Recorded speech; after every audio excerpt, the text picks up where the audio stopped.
Hello and welcome to the show, everybody. Thanks for watching. Thanks for being here. Remember, if you're watching on Facebook and you want to get the entire show, all you have to do is subscribe on iTunes, or you can head over to YouTube, or you can become a premium subscriber on the Daily Wire, where you get a lot of other benefits, including full access to my show, which is kind of like not the best thing, but you do get that as well. So as we covered extensively yesterday, the left and the media utterly embarrassed itself with this Covington Catholic story. They got played by Nathan Phillips, who is a liar and a fraud. Tried to provoke an altercation with these students, and when he failed, he decided to run to the media and lie about them, which he is still continuing to do, by the way. He hasn't let off, and we're gonna get to that in a minute. Now, they also, the left and the media, they believed and promoted a version of the story that entirely excluded the role that was played by the Black Hebrew Israelites, which are these crazy cultists who kicked everything off by verbally assaulting the boys and also random passersby and Native Americans. They were just insulting everyone with racist, bigoted, anti-gay slurs. But the left and the media just left them out of the story, didn't even mention that they were there. And even now, as members of this school, as students at the school, kids, 14, 15-year-old kids, their faces and their names are being plastered everywhere. Their biographies are being analyzed by the media. Some of them are now household names. And even now, the names of the black men who actually are guilty of harassment and abuse and are the ones who started all of this, their names are unknown. They remain anonymous. Does anyone know what their names are? Does anyone know anything about those guys? No, because we're focusing all on these students who did nothing wrong. All in all, the left and the media obviously botched the story. But now the facts have come out, right? And we talked about this yesterday. We got into what all the facts are. The facts have come out. The boys have been completely, conclusively vindicated. We now have video evidence that shows exactly what happened. And it does not line up with the story as it was first presented. We know who the real culprits are now. The culprits are the Black Hebrew Israelites and also Nathan Phillips. Those are the bad guys in this situation. But still, even in spite of that, the left is clinging to its original narrative in the face of all the evidence to the contrary, in the face of the fact that they were clearly played by a con artist. They still are clinging to it. They're going to stick with their original version, and now it's a game of just trying to kind of retroactively justify their treatment of these boys. So what have they come up with? As they've realized that the original story, well, that's not how it went. So now they're trying to come up with other reasons to go after these kids, and they've come up with a few reasons. But here's the big one that was that you would have seen all over social media yesterday. Now they're telling us that the Covington Catholic students once wore blackface to a basketball game where they proceeded to harass the black players of the other team. Now, once again, like we talked about yesterday, this accusation, there should be just sort of an immediate smell test you can do with this sort of stuff. And when you hear a story like that, that they all wore blackface to a basketball game, you should basically disregard it immediately, unless someone can provide you with conclusive evidence that is exactly what happened. Conclusive evidence in context. And you look at the whole thing and you say, okay, well, that happened.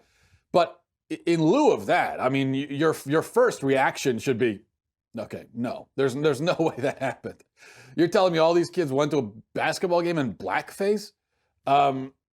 You should be able to do that. The idea that a bunch of students would just randomly wear racist costumes to a basketball game, and then the school would take pictures of it. Now, the picture, which I'll show you in a minute, of these kids allegedly wearing blackface, this was a picture taken by the school. So what, the school all got together and said, hey, everybody, wear your racist costumes today. We're going to take pictures, put it online. Well, that's just not believable at all. It seems like something that's totally made up, and it is. Yet the left has been spreading this false story, and now some news outlets have reported it. So here's the trash, worthless, garbage rag New York Daily News. Here's their headline: Covington Catholic High School students in blackface at past basketball game. So they're just putting it out there as a fact. They're not even thrown in allegedly or some have reported or whatever. This is just they're saying it's blackface at a basketball game. This is just libel. They're defaming these kids. This is a false story, a story that they know is false, and I can only hope that New York Daily News is sued and run into bankruptcy. And I can tell you that the world will be better off without. I mean, the New York Daily News has never contributed anything of value to the world or to journalism or anything. But here's what they have to say. They say, I'll read a little bit from this news article. It says, this won't help Kentucky student Nick Sandman's case. A photo said to be featuring Covington Catholic High School students clad in blackface during a 2015 basketball game made the rounds on Twitter Monday morning amid last week's Indigenous Peoples March controversy. The photo depicts several white students, some in blackface, shouting at an opposing black player. While the photo's origins couldn't be verified, the official Covington Catholic High School YouTube account published a video last January boasting its basketball school spirit, and several clips, including one from 2012, showcase attendees chanting in blackface, a mockery of the opposing players. So not only are they claiming that the students were in blackface, but they're claiming in this news article that they're wearing blackface to mock the opposing player. So they've come up even with a motivation behind this act, which they've inserted as fact into their article. Again, I mean, New York Daily News needs to be sued into oblivion. This is defamatory. This is simply false. So what is this all about? Well, first of all, let's look at here's the picture in question. Take a look at it right now. So there it is. So you notice how everybody is in black, right? Everyone's wearing black, and then some are wearing black paint. Others are in all black clothing. So what was the point of that? Was it a wear your racist costume to the basketball day at Covington Catholic? Which the school then videoed and put online proudly for everyone to see. Like, hey guys, look at our racist event. Come take a look at this. This is great. Look at our racism, folks. Look at this. Is that what happened? Now, I don't doubt that leftists would actually believe that a Catholic school would do something like that. That there would be a Catholic school conspiring in a mass act of random racism. But anyone with, say, a third of a functioning brain would know that that is completely ridiculous and knows that there must be more to the story, and there is. So this is what's known as a blackout game, okay? Many schools do this. It's very common. It happens all across the country. Everybody wears black. That's what a blackout game is. That's all it is. Everyone is just in the same color. And then if you get the bird's eye view of the stadium, or if you see everyone sitting in the bleachers, it looks kind of cool that everyone is in the same color. Everyone's in black. They also have whiteout games. They have games where everyone wears blue. Okay, so that's it. That's the whole story. And if everyone wearing black is blackface, then I guess when they all wear white for a whiteout game, it's whiteface. And if they all wear blue, it's blueface. In other words, to call it blackface is a lie. It is a libelous lie. Why are they screaming at the black player? Well, because it's a basketball game, you drooling dimwits. It's a basketball game. That's what the home fans do at a game. They yell and they taunt the opposing players, not because they're black, but because they're the opposing player. This is what the fans of the home team have done in every basketball and football and hockey game that has ever been played anywhere on earth in history. This is just what they do.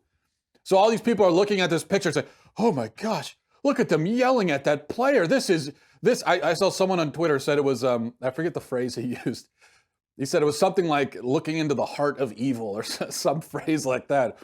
I mean, this is someone who apparently has never left their house, never turned on a TV, never seen any sort of sporting event that they would see. Well, look, they're raising their. They appear to be taunting that player in a different colored jersey. This I don't know. Well, I never. You notice how leftists become these sort of fainting Victorian era, damsels in distress so easily. I mean, usually these are the people who have no problem with, vulgarity. They have no problem with. I mean, they're the ones accusing everyone else of being Puritans, but then they see something like this and they go, "Oh my gosh, I can't believe it." It's a sport. Okay, these are kids. These are high school kids at a sport getting rowdy. That's what they do. You lying frauds. I mean, this whole thing makes me so angry because the lies are just so blatant. I mean, and they know what they're doing. These people know what they're doing. This is not, they aren't stupid, okay?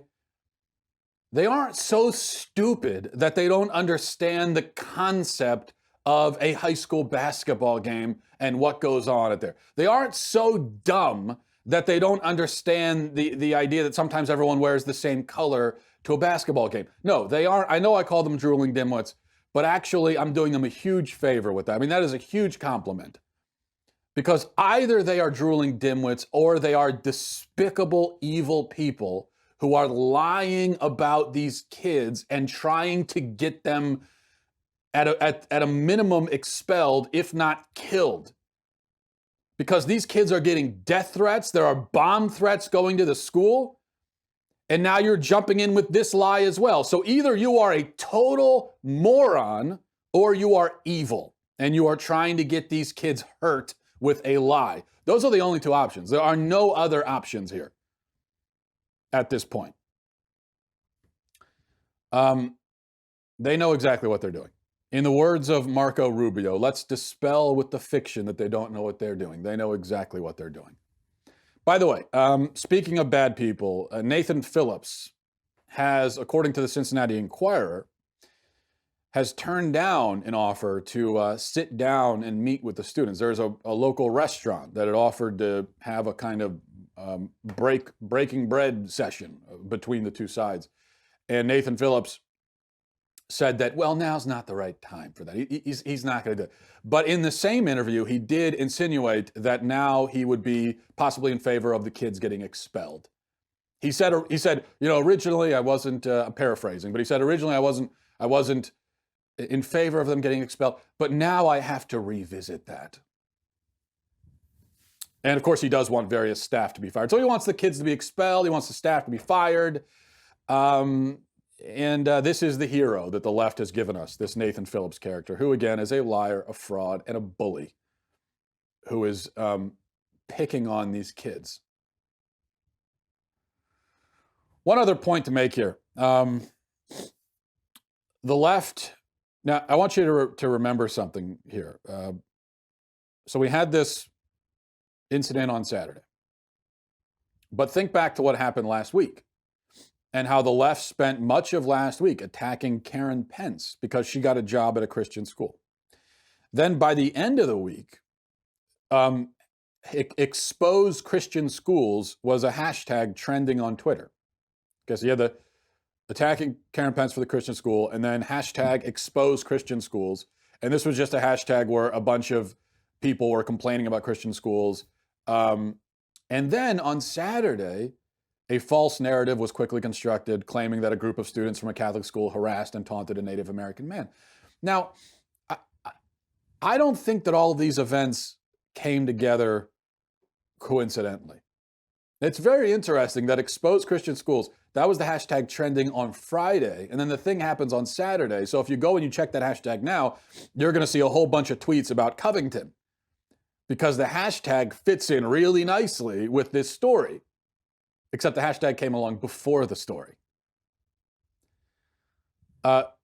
We have, as I wrote last week, we have officially entered a new phase of the culture war, and gone officially are the days when leftists pretend to see religion as this sort of thing that should be relegated to homes and churches and private schools.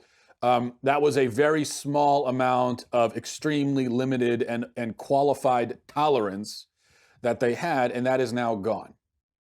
They will not tolerate Christianity in any form, in any forum, especially a private school. So if you go and you look at that hashtag that I was talking about, it is filled with open, unapologetic hatred for Christian schools as an institution, for the very idea of Christian schools. This is the pattern with the left. This is sort of the trajectory, I should say. But the pattern is very interesting. Maybe you've noticed this, but they tend to find these perfectly timed real world examples to demonstrate whatever point they were already making. Have you noticed that? So think about in the wake of Donald Trump's election, they were wringing their hands and saying that this is going to embolden racists and bigots, and there's going to be hate crimes and everything. And just like that, reports of hate crimes come pouring in. And so for the first few months after Donald Trump's election, you were hearing about these hate crime reports all the time. Now, of course, many of those hate crimes proved to be hoaxes, but that's a minor detail as far as the left's concerned. And then think about Ferguson. Ferguson happened, and we were told that white supremacist police officers are on the prowl, hunting down innocent black men. And just like that, high-profile cases of police brutality presented themselves, and it was just this rash of cases like this, and there were riots across the country, and all these different. It was one city after another, one incident after another. Now, again, many of those cases were not legitimate examples of police brutality, but the truth or falsehood of the case is irrelevant to leftists, obviously. And then this week, we were told that Christian schools are nests of bigotry and intolerance, and then what do you know? Video surfaces of kids at a Christian school verbally assaulting a Native American man. I mean, they couldn't have scripted it any better, could they? Now, I'm not suggesting that this is all part of some sort of coordinated master plan. I don't think that these incidents are all engineered by some shadowy, devious figure behind the scenes who's sitting behind a big oak desk, stroking his white cat, and plotting all of these various scenarios. The conspiracy, if we can call it that, is much less cinematic in scope and much less dramatic, and involves very little actual conspiring, because the media is already on the same page. There is no need for them to have a meeting and get together and say, hey, we've been talking about this, now let's go find an example. They don't need to say that out loud. It's just kind of understood that that's what they're going to do. They decide what sort of events, what sort of incidents will be reported, and then which elements of those incidents and events will be highlighted. So then something like the Covington Catholic story is seized upon and exploited and retroactively molded to fit with the narrative that they'd already established. That's the way this works. Now, if the media and the left had not already been hammering on this point about Christian schools, then it's possible that this thing that happened in DC wouldn't have gotten as much attention or wouldn't have gotten any attention. And obviously, if you change the demographics around and it doesn't feature white males, then it would have gotten no attention whatsoever. But it just so happens that it fits so perfectly with what they were talking about. At least if you take it out of context and you lie about certain elements of the story, certain crucial elements, then it fits so well. So that's why they took it and they fit it in. So it's not that that Nathan Phillips was conspiring with George Soros or something, this is just something that happened, and the left and the media knew what to do with it. They took it and they fit it into what they were already talking about. But there's always a point, okay, with these narratives and these themes when they hammer on them. And the left has not gone through the trouble of painting Christian schools as dangerous hate factories for no reason. They intend to do something with it. Okay, they're going to use the fruits of their labor to some end. And that end, I think, will become very clear very soon. Okay, now before we get to emails, I want to mention this from ABC News. The University of Notre Dame will cover murals in a campus building that depicts Christopher Columbus in America, the school's president said, following criticism that the images depict Native Americans in stereotypical submissive poses before white European explorers. The 12 murals were created in the 1880s by Louise Grigori, and they were intended to encourage immigrants who had come to the U.S. during a period of anti-Catholic sentiment, but they conceal another side of Columbus, the exploitation and repression of Native Americans, according to the Reverend John Jenkins, president of Notre Dame. So they're going to cover up these. Now, here's what's going to be, and I just want to mention this because this is just so emblematic of the way that cowardly Christians deal with things these days. So what he's doing is he's not getting rid of the murals, which again, this is art made in the 19th century for Notre Dame, given to them, and so he's not going to just throw them away. Instead, he's going to cover the murals, and he indicated that sometimes maybe he would uncover them on certain occasions, and then eventually they'll find somewhere else on the campus to put the murals. So they're not getting rid of them; they're going to put them somewhere else. So what he's done here, and this is just what cowardly Christians always do. He's come up with a compromise that actually satisfies no one. So he's caving to pressure from the left, from society, from the world. He's caving to the pressure, but he's not even doing what they want. So they're still going to be mad at him. And then meanwhile, those who don't want him to cave are also going to be mad. So he's just upset everyone and accomplished nothing. This is what happens when you start trying to compromise and you give up on your principles and you start caving and surrendering and everything. You're not even going to satisfy the people who are coming after you. The people who you are bowing before and saying, oh, yes, please, oh, dear master. The people that you're doing that to, they're not going to be happy. So you just end up with it's a lose-lose. Meanwhile, I'm not going to get off on another tangent about Christopher Columbus, but as someone who's actually read about him and studied Columbus, I still find him to be one of the great men of Western civilization. Obviously, one of the pioneers and initial builders of Western civilization. Not a perfect man, a complex man.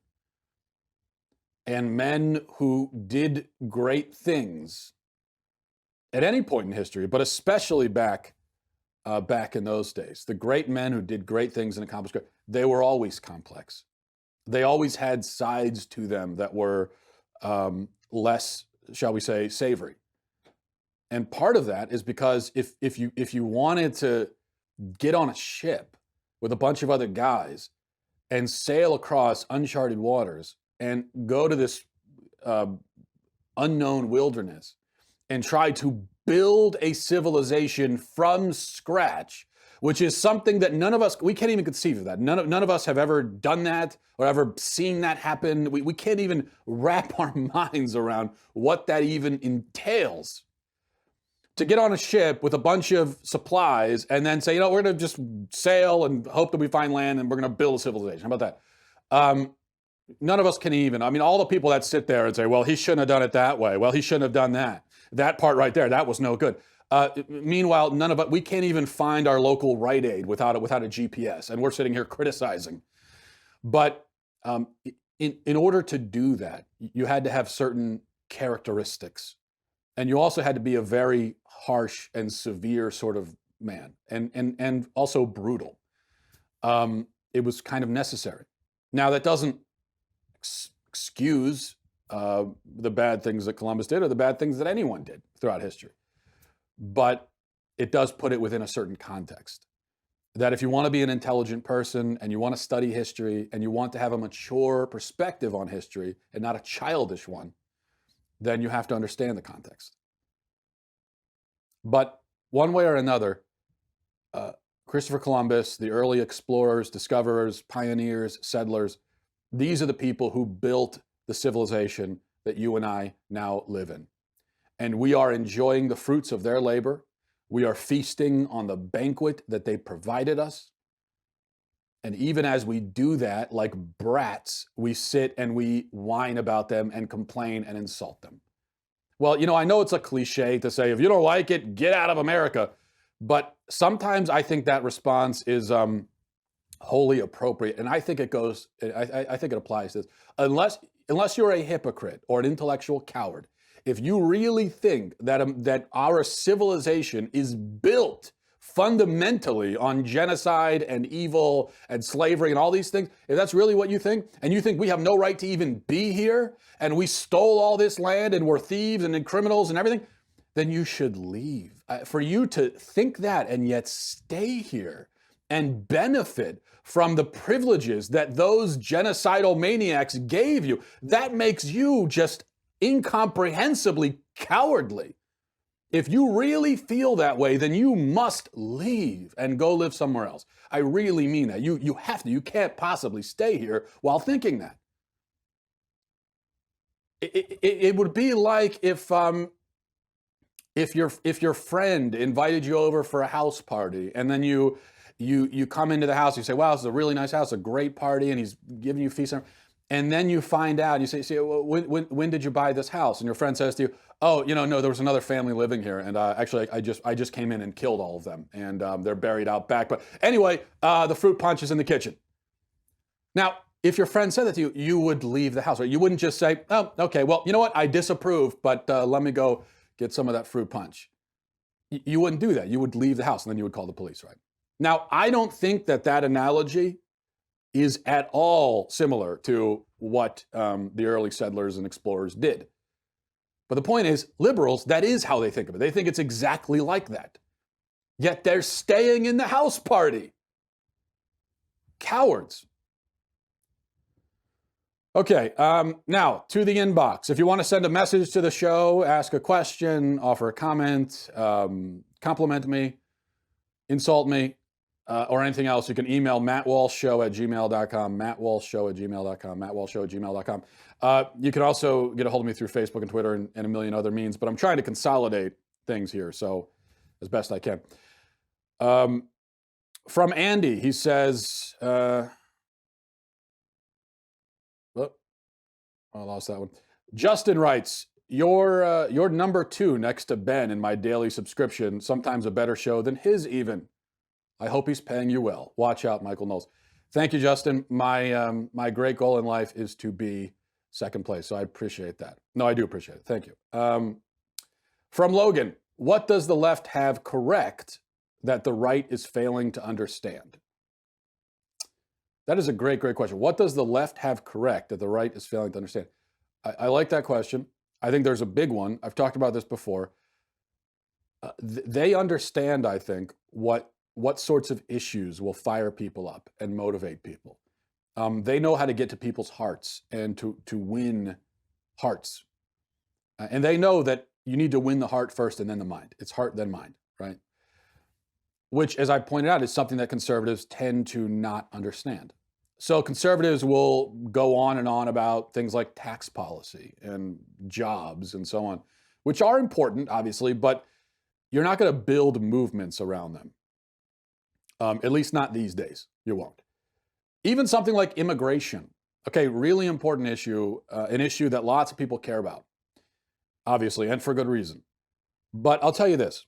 If you had a march on Washington for or against illegal immigration, you're not going to get even a fraction of what the March for Life gets every single year. Okay, the March for Life pulls 300, 400, 500,000 people. You're not going to get those kinds of numbers for an immigration march. You just won't. I mean, you might get 1,000, 10,000, maybe if you promote it really well. Because abortion, the social issues, the cultural issues, these are the issues that speak to people at the most intrinsic kind of level, and they have a very deep philosophical dimension to them. because they get down to the meaning and purpose of life and of society and of human existence. And so those are the questions that we all think about. Those are the things we care about. Those are the things that we order our lives around, right? There are many pro-lifers who have ordered their life around their conviction that life is sacred and valuable and that abortion is horrible and needs to be outlawed. There are not as many people who have centered their life around immigration, although there are some who specialize in that issue, but not nearly as many. Because these are the most fundamental, most important, most central kinds of issues. And this is where our primary focus should be. Liberals understand that.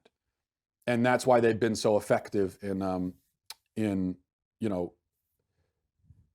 claiming the culture for themselves. Notice, by the way, how long it took, just as an example, notice how long it took conservatives to figure out that this gender stuff, transgenderism and all that, notice how long it took them to figure out that this was something they needed to pay attention to. I remember when I was writing my book, The Unholy Trinity, which you can find in bookstores today or on Amazon, and I talk a lot about transgenderism in that book. And I remember I was pitching that to the publisher, and the publisher told me when I was originally talking about the book with them, they said, well, yeah, but the transgenderism thing, I mean, are people really going to care about that by the time the book comes out? And I said, yeah, they're going to care about it. This is an issue now. This is a thing people care about. And it just took conservatives a long time to figure that out. Aaron writes, Matt, I agree with you about the Covington Catholic situation, but here's my thing. The response from church leadership has been terrible. My own diocese denounced the boys as soon as it happened. I've seen many priests and bishops on social media denouncing them too. This seems like total cowardice to me. What do you think? I think you said it well, Aaron, and I totally agree with you.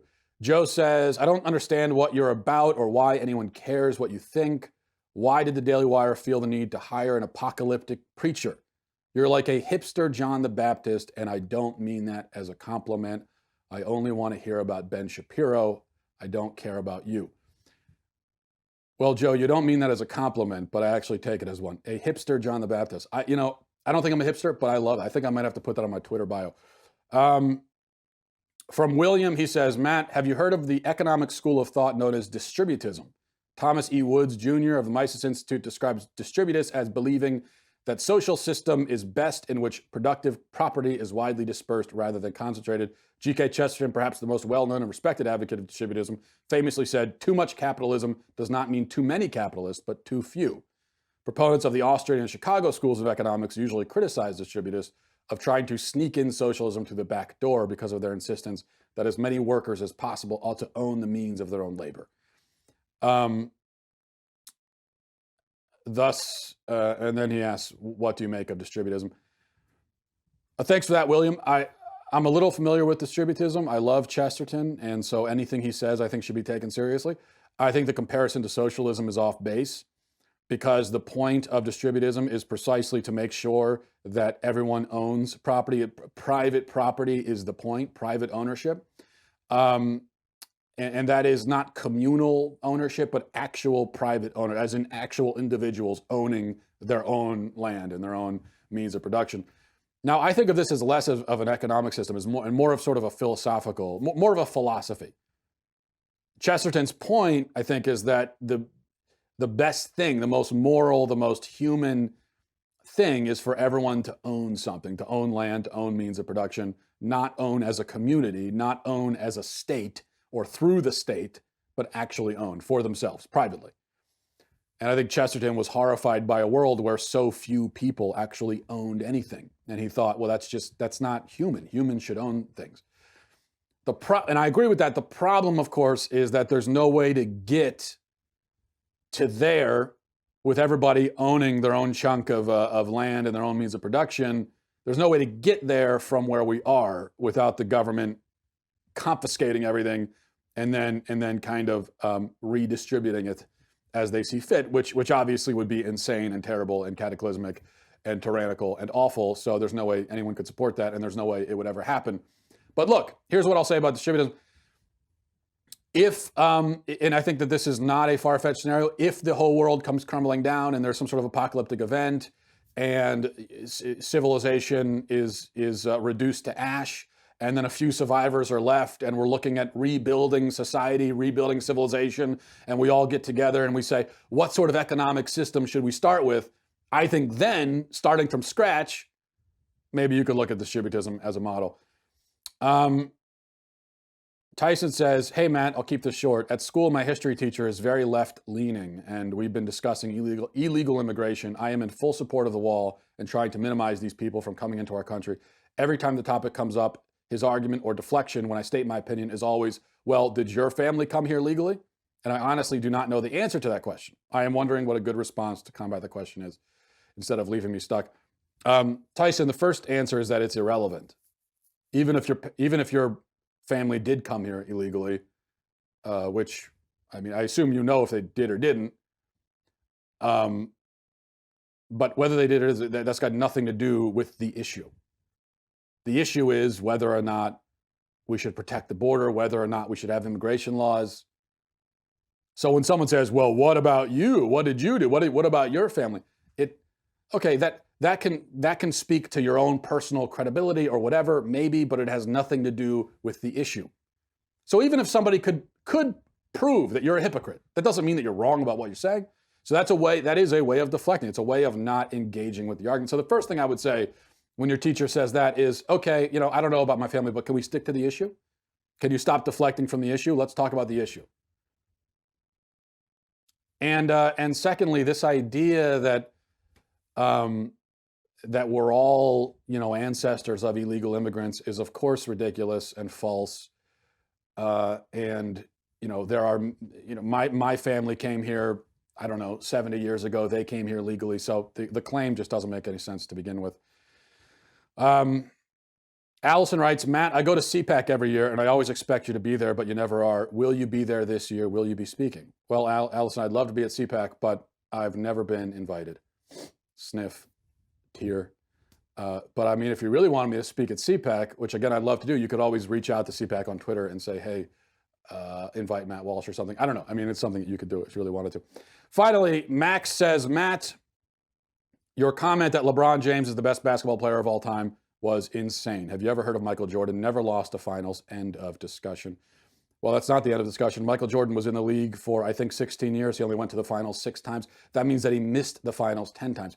LeBron James has been in the league, I think, also for 16 years.